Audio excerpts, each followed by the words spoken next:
All right, welcome back to part 3 of this discussion, this deep dive into the amazing music from the Wheel of Time. I'm doing this deep dive with Max, or I'm doing the deep dive. No, I'm talking with Max, who's doing a deep dive, because he's the one who has studied music theory. He has a master's in music theory, and we are just breaking down the music, the composite. Like it's amazing, this discussion about the music in the Wheel of Time.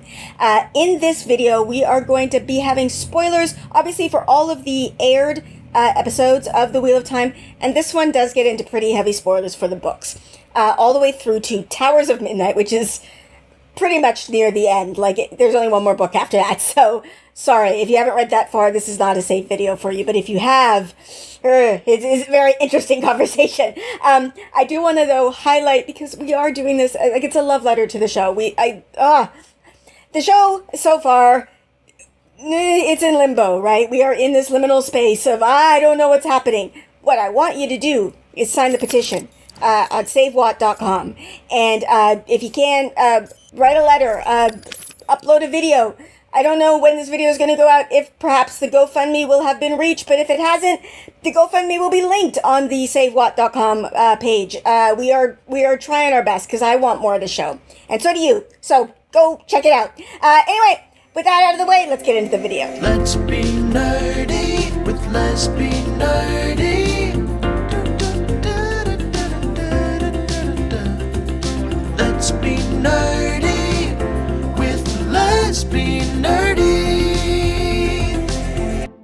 The Ruidian, I think if we go to the end of the bandit scene, as Charlin is dying.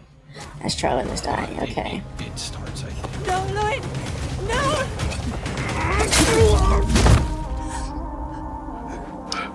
There's Tamarel Island. Yeah. Very fateful right. moment. Oh, you're right.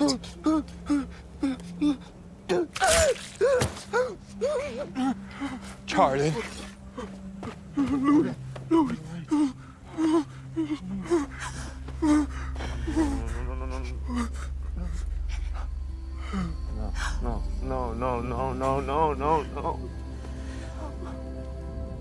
What have we done?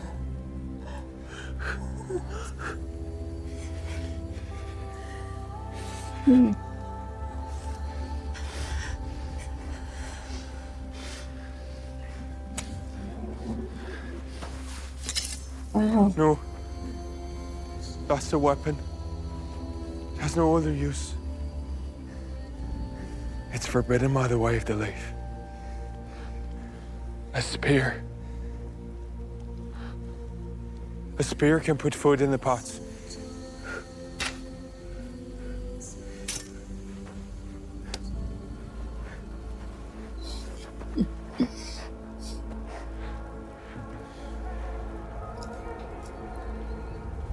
And there's the... So we Yeah. Sorry, my body's just like covered in goosebumps again. That moment. So it's interesting how this theme about that seems to be about trusting the river, letting go, the leaf on the wind is. That's what I was going to bring that up. I was going to say, because it's the whole idea of the trusting the river and the leaf. They are parallel metaphors. Yes. Okay. Yeah, they have in a way broken that, but in a way not, because they've done what is like actually fairly natural, which is try to get your sister back from the people who stole her. But also they have given up the thing that is being a leaf on the wind and just allowing things to happen.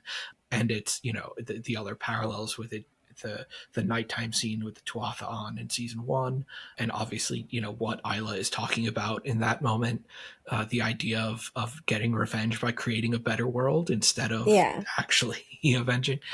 But it's interesting that plays then, and then the song, the harvest song, plays as Lewin is trying to sort of manage the situation in a way by saying like, no, not weapons, not things that can only be weapons.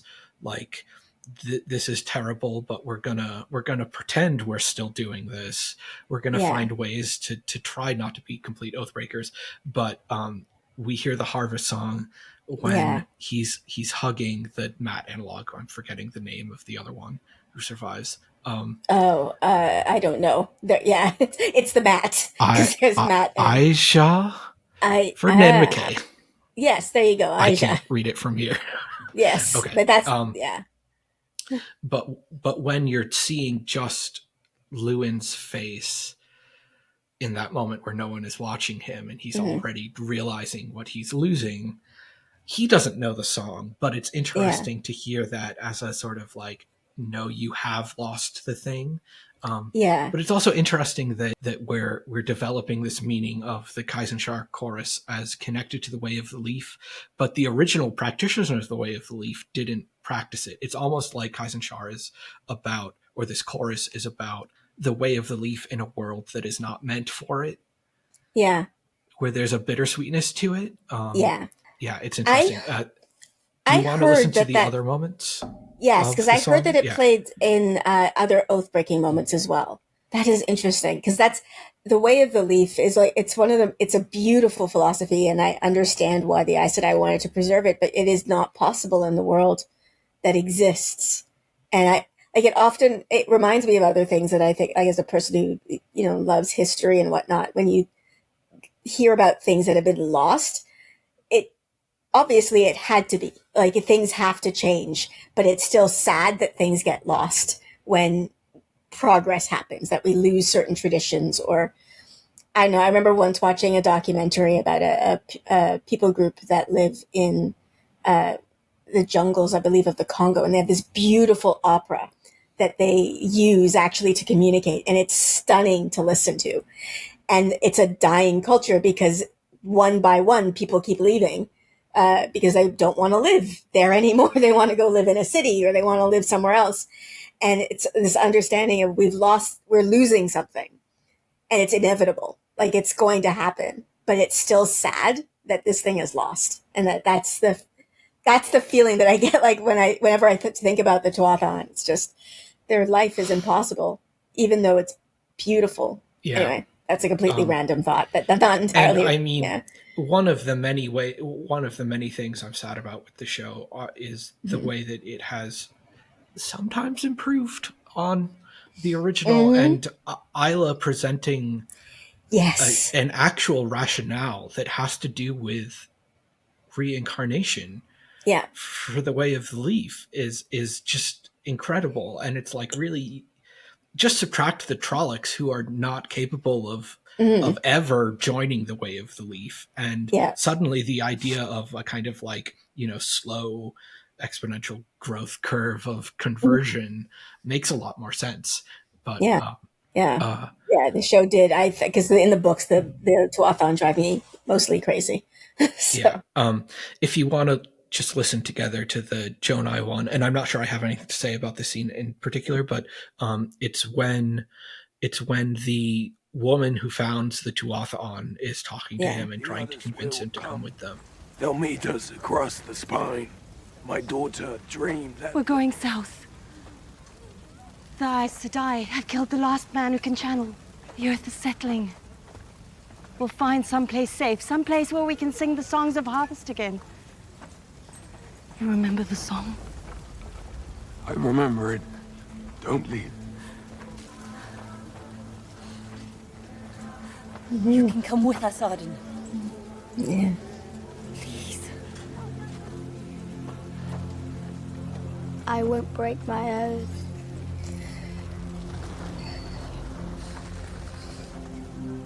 Always will our fires welcome you. Depart now in peace. The Way of the Leaf is peace. What now, grandfather? We bury your dead, and we go on. What else is there? Wow.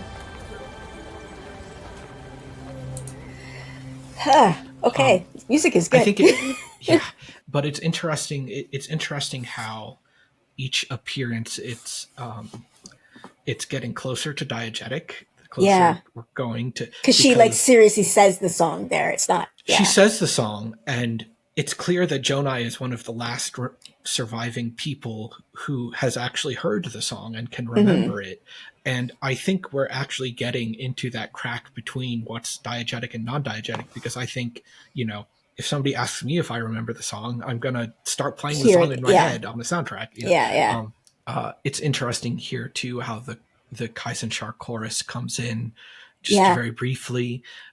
Once we're seeing the way of the leaf as a thing that is difficult to hold on to. I certainly haven't found a nice, neat little bow to put on the way that they've used the song, but it's interesting how it keeps cropping up. There's one other thing that one music moment in season 3 that I think a lot of people really enjoyed, which is the moment that Perrin picks up Layla's hammer, start dual wielding, and says, "Yes, exactly." And it's funny how Mixter on Reddit, when they were doing the watch along for season 1, sort of confessed that they were getting, maybe not frustrated, but that they were like, okay, where is this badass track? Osninto Shostia, Swan has said on your knees now, but it wasn't about that. So where is it going to come in? And it's only at the end.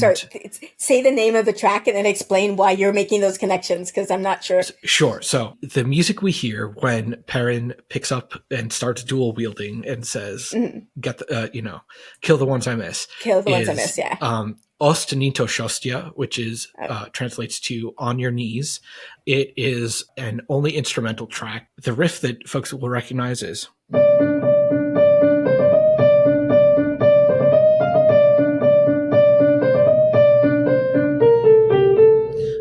And there's a bass line that is actually, interestingly, kind of similar to the Golden Eyes track's bass line.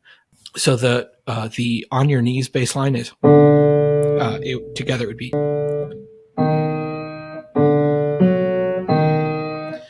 And the Perrin bass line that's very iconic is.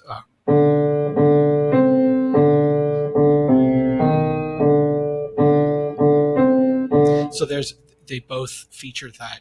It's the flat, second scale degree. So in season 1, this is the sort of battle music of the Shienarans. And we hear it a lot in all the sort of battle scenes. Interestingly, it's not the only music cue associated with at least Faldara. In the track War Council, which is during episode 8, there's some interesting stuff with some I think East Asian percussion. I'm not sure exactly what, but it features a very let me see if I can find the melody just to play it briefly.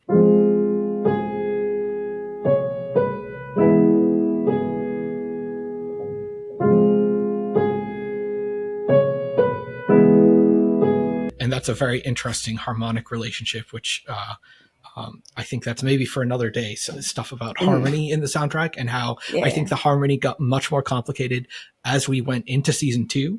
There are just certain things about chromatic harmony that I think Lauren very specifically kept harmony simple and kind of wholesome, I want to say, in season 1, and then got more emotionally intense with the harmony in season 2 in some ways. Can I just say sure. It's interesting to mention the idea that this theme, which is I'm now in my mind associating with Perrin, was present during the Faldara battle scenes, based on my personal theory that Perrin ended up in a storyline that probably wasn't meant to be his at the end of episode 8 of season 1. That was probably supposed to be Matt, right? So Perrin might have been meant to be in some of those battles. That actually would make sense to see him. Yeah. At the same time, though, I think, it sounds like their original plan was to have all 3 of the boys on the hunt for the horn in season 2. Probably, and once people had to split up because of Barney, they decided to do stronger. We have to learn that we're stronger together. So Perrin, I think, was always, given how central difficulties about violence are to Perrin's plotline, I think even if he was only one of 3 boys hanging out with the Shienarans, he would have gotten more screen time by exploring a lot of the same themes that he did in season 2. But it's interesting that so we hear that like battle music for Shienar specifically. So it's not just about the Shienarans as a people or about the Agelmars or something like because they have other music for that. I think it's so great. I mean, we can watch the Perrin bit, but I'm sure everyone knows it well enough that they don't actually need to hear it to remember exactly what it's like. Why not watch it though? Sure. Because it's an awesome moment. So Get Behind Me, Kill the Ones I Miss is itself very... That's the kind of thing you say when you hung out with some guys for a few months who taught you metaphors about shield walls and covering each other and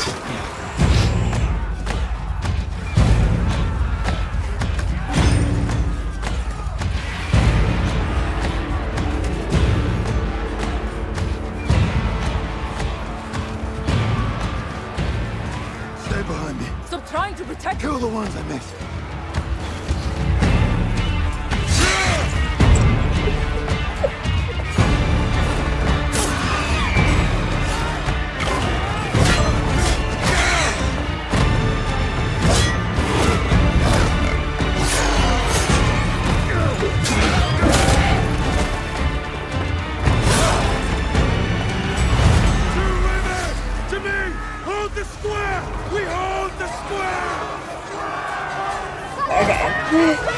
I'll stop it there. Sure. So there are certainly other interesting things about that music being used there. First is the use of very conspicuous electric guitars. Yes. Much like the moment where Perrin is going berserk in Beltane and then kills Nynaeve.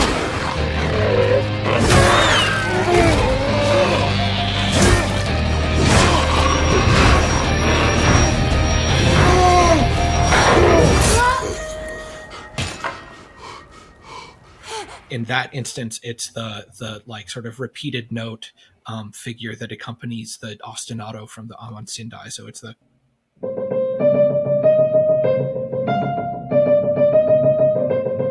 but on electric guitar, right? He is back at the same place with an axe in his hand, also a hammer, and killing Trollocs to electric guitars. And so it is a full circle moment in that way as well. But obviously, I think, as I'm sure you've talked about on your channel, although I can't remember exactly because it all washes together. We've probably watched so many reactions now. What Perrin learns from the Shienarans is ultimately the thing that saves the day for the Two Rivers, and is an important part of his leadership style. In contrast, I think, to Rand's journey all season, where Rand has to learn to lead in a way that is going to destroy the people he's leading. And he has to realize that, he's attempting to, with the blood on the lamb, to try to become Aiel and to integrate with them. And he finds the one person who treats him like an insider, and then he kills her. And then the flip switches, and he becomes like Moraine in being willing to kill, to let people die, or to realize that. Whereas Perrin, I've seen some people like object to the ending of episode 7, like, oh, they could have maybe beaten them if they tried hard enough. And it's like, yeah, but how many people are going to die because they chose to keep fighting in order to beat the Trollocs off instead of just ending the fight as soon as possible? So Perrin is learning that, like, a different style of leadership you can save lives with, and all he has to do is think, honestly, strategically, by asking, what are the motivations of my enemy? And so Ingtar's advice to ask why has come back around in this very interesting way. And it's been prefigured by the fact that he is fighting to Shienaran battle music. Oh, interesting. Oh, I love that. And of course, it's not as though he wins the day with peace, because he has to fight pretty hard to get to there. Yeah. Padden Fane, and gives him what should have been a concussion. I mean, to knock him down in the first place. Yeah. Right. That is not That a Wheel wasn't of a Time only pacifist thing. to That do, is that is a media-wide thing of, oh no, just a minor head injury. You'll be fine. That's a traumatic brain injury that is going to redo your entire life. At the end now, I think we can come to something that will bring us to talking about Nynaeve in maybe a way that will be healing and continued therapy after your therapy videos. Yes. I have other just not music related things to say, I think, about Nynaeve that I think would help. I think there's a lot, we could talk about it at the end if you really want to, but sure, yeah. I think there's a lot about the how well the block breaking scene was done in terms of not having to be about, I don't know, just the mental health perspective that I have on the block breaking scene. I think is yeah, she doesn't get to do badass stuff, but at least we saw what could be better about that scene than just oh, good, a woman surrenders. Yeah. Oh, that's, Just, I mean, yeah. The surrendering part. Yeah. That is one of those things. If I got a chance to talk to Robert Jordan, I would be like, hey, sir, this was not, we could have done so many other things. Why did you lead into that? I have a spiel about how they did it in the show. Kind of fixes that I from think a mental health perspective. Her breaking her block was not what. Oh, that sure. was the issue, but yeah. Okay, sorry. So there are two melodies that are almost the same that each have their own album track. Interestingly, okay. And I at first was calling them both the Aes Sedai theme. That Redditor Mixter.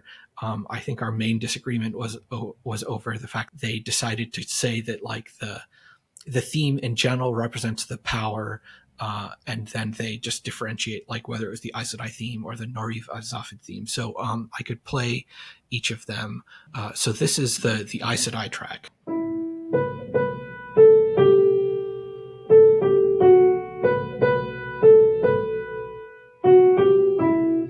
Etc. Right, one of the more recognizable themes for sure. That's very recognizable. Yeah. The Nynaeve Azafid has an interesting accompaniment bit that sometimes appears by itself, which has been interesting to track. It is very close. I'm going to play it in the same key so we can hear how close it is.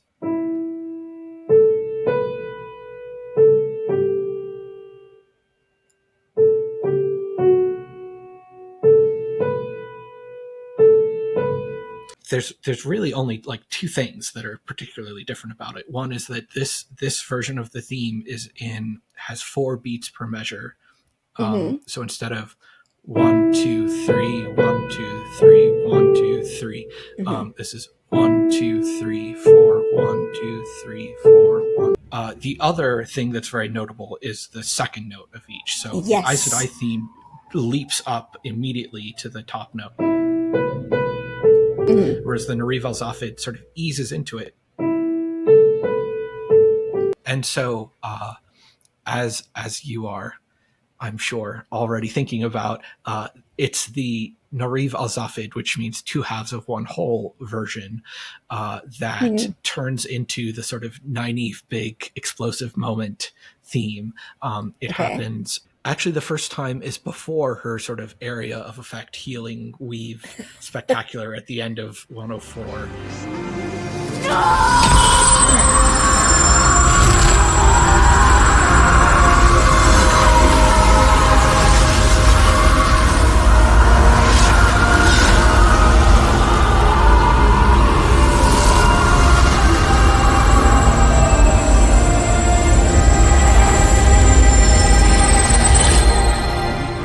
First hear it when she surfaces after killing the Trolloc in the cave in the 103 cold open.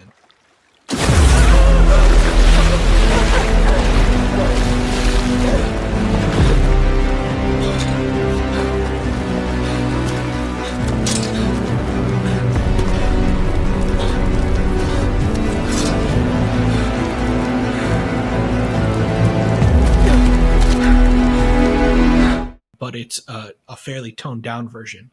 But interestingly, we actually hear a sort of reharmonized version of this melody in the track balance to power in episode 104 in the cold open with Logain. It's when Logain is telling the King of Ghealdan that he should be following him, showing him mercy, saying the Aes Sedai should be following him. What you're going to be.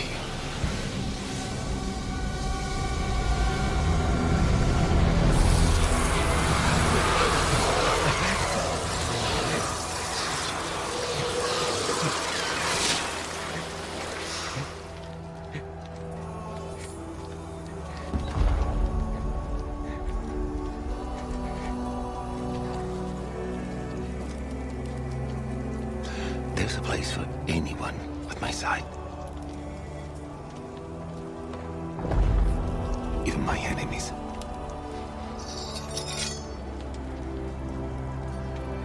The last dragon broke the world. But I plan to bind it.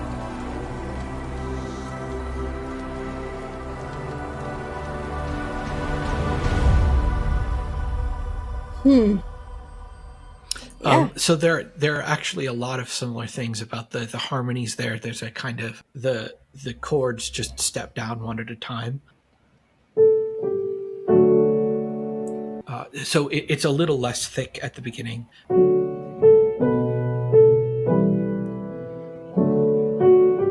So this is where it's very similar with Nynaeve's version.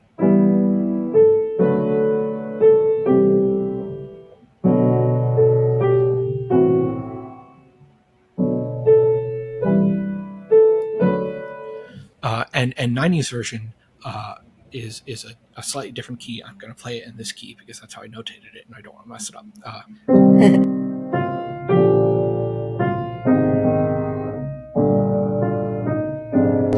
So both of them have that bass line,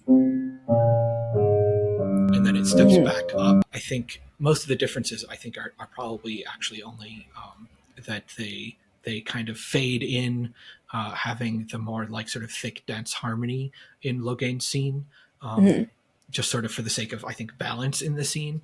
Whereas Nynaeve does get a kind of introductory thing before all of her big moments.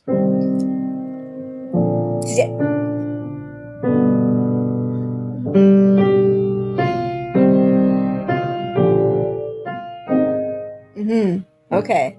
So it's not as though Logain and Nynaeve have exactly the same version of this theme, but it's interesting that the first time we hear this alternative take on a theme that we probably associate as just being a variant of the first time we hear it, which is with Moraine, where it represents sort of the tower itself, I think, where Moraine is, as Lauren puts it in that video that we've watched, being presented when she first starts channeling at the Battle of Beltane as a representative of the Aes Sedai as an institution. And so it's interesting that we hear like a very conspicuous, fully harmonized version first with Logain, when he's basically talking about the Aes Sedai should be working together with me, in a way implying like it used to be that we were two halves of a whole. If I'm the dragon, then I am an Aes Sedai. I should be part of this. This is that, like, actually the current institution of the Aes Sedai is unbalanced in a way. And this is the more balanced version that is distinct from the Aes Sedai as an institution. And so even when we're not hearing it with the full sort of like Nynaeve Raging Sun harmonization, when we're hearing just the Nynaeve Alzafid version of the melody that steps up, where we're often hearing it with folks who are not full Aes Sedai, or who are maybe aspiring to be but aren't yet, or things like that. I think it's what we get. It's a little hard because it's the noise of the columns erupting, but when Latra creates the glass columns, I think we get it's orchestrated like it's the institutional Aes Sedai theme, but I think it's actually the two halves of one whole theme, because she is the last representative of that, a more that balanced institution.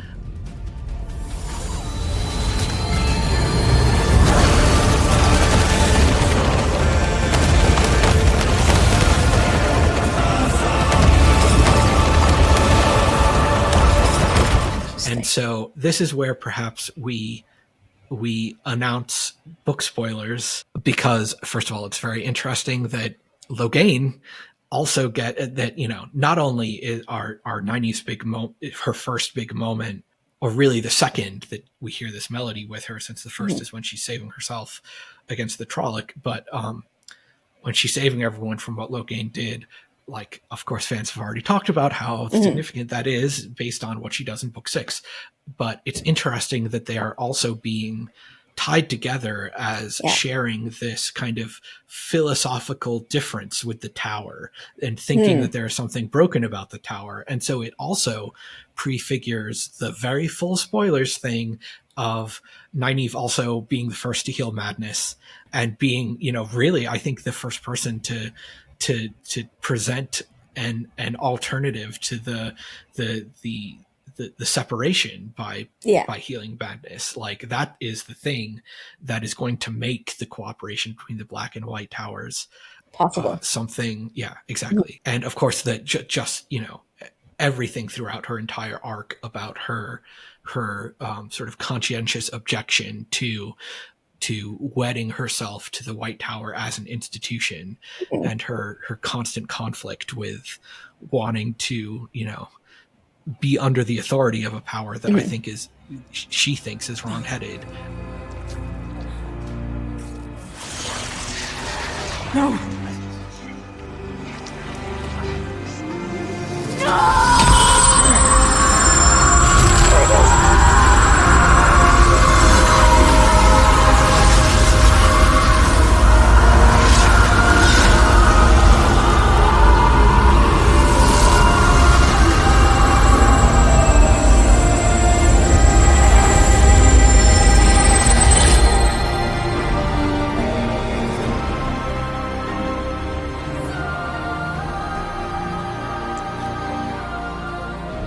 Like a raging sun.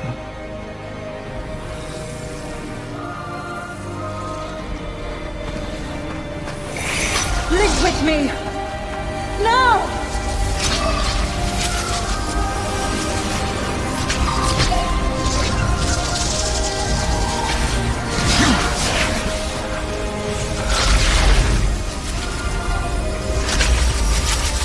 Let the hand of the tower fall on you, Logain Abla. And take back that which nature itself does not wish you to hold!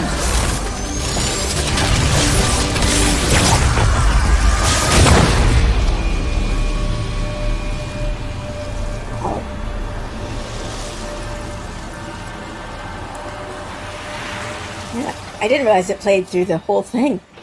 Yeah, and noticing that this time, I realized that it does kind of come back to being, in a way, about Logain by the end of it. Yeah. It's interesting. Because that music, like, I don't have the soundtrack. Well, I do actually have the soundtrack, but I don't have a CD player, so I've never opened it. I in my brain, I call that song the Raging Sun song. I associate it with Nynaeve. Like, that's what I associate that music with. But it's interesting to see, like, it's been played. Yeah, and it does come, as you said, come back around to being about Logain by the end. So I think there are some times when it's a little difficult to differentiate whether you're hearing the Aes Sedai version or the two halves of one whole version. Because I had no idea that there were two. What they sound like to me is like when somebody's singing and they like do the second verse, but it's not exactly like they riff it a little bit. The second, like, that's what it sounds like to me. Yeah. Yeah. Exactly. And that's why in my first pass through, I had not really fully differentiated them. And then I went back through once I realized, no, these are different enough to have very different meanings. But even in the Raging Sun version, I think the meter changes a little bit. So sometimes it's 4 beats, sometimes it's 3. And so there's already some flexibility with one of the two features that differentiate them. So really the biggest differentiation is just at the beginning there. And I'm looking through and, sometimes I'm not sure that it's always entirely as clear as you might want. There are some times that we hear it like we hear this version actually while Alana is teaching the filtration weave. Draw threads of earth with your right hand from the stones of this tower itself. And with your left hand, pull threads of water from the moisture in the air or even this glass in front of you. Now weave them together.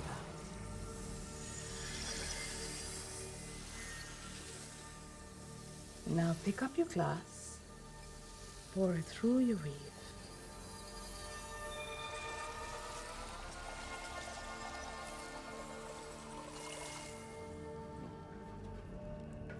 Which may be foreshadowing for what gets filtered. Yes. I suppose, even though they're literally at the White Tower and this is an Aes Sedai teaching them how to do something. It's also, we hear just the theme by itself, obviously not in the Raging Sun form, while Egwene is trying to reopen the arches by herself in 203. Okay.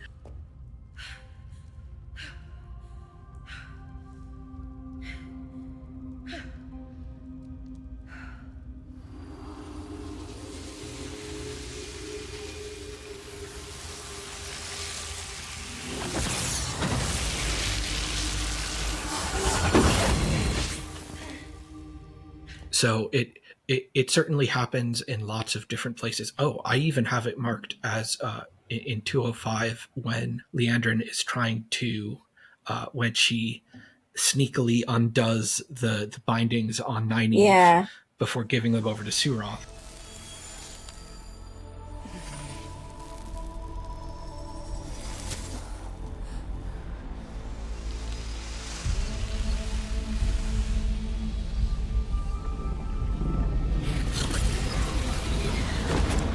So it's often related to, I think, even if we hear it along with Aes Sedai, if we're hearing them if it's not the Aes Sedai who's in the scene, but rather the non-Aes Sedai, like Egwene or Nynaeve, then we'll hear it this way. Or if they're behaving in un-Aes Sedai-like ways, that might also happen sometimes.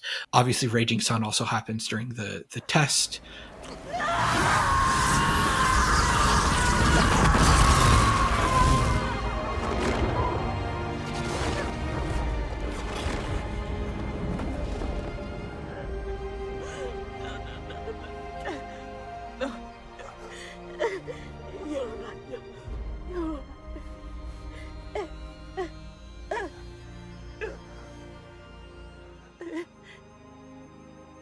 When Nynaeve is fighting against Machin Shin, and then again at the end the Moses when she breaks the block.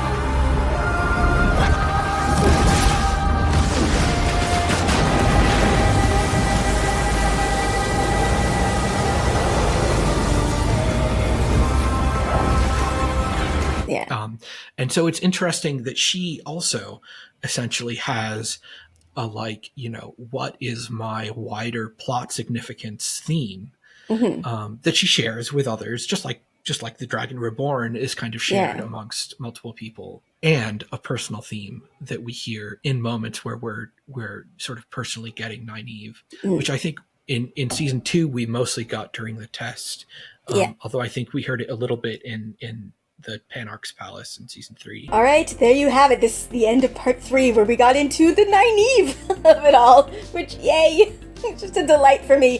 But let me know your thoughts on this one in the comments below. There's going to be one more video coming out, just celebrating again just the amazing work that Lauren Balfe and all of the people who worked on the music for the show, all the people who worked on the show, period, did. And again, I'm going to encourage you to sign the petition.